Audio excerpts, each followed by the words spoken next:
काय कार्यकर्ते?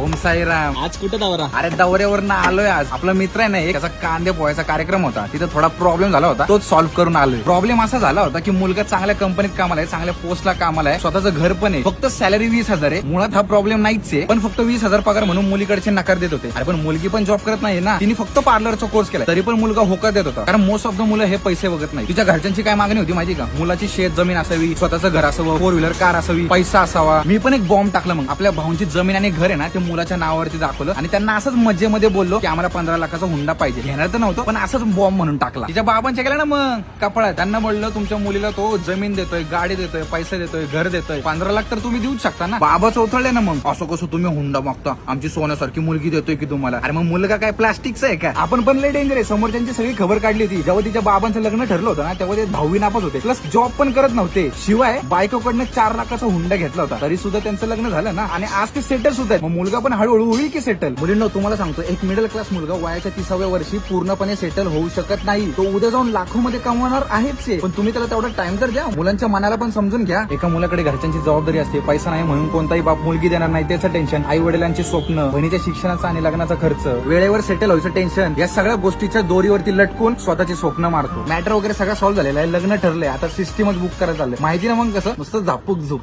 झोपूक येऊ का? ओम साईराम.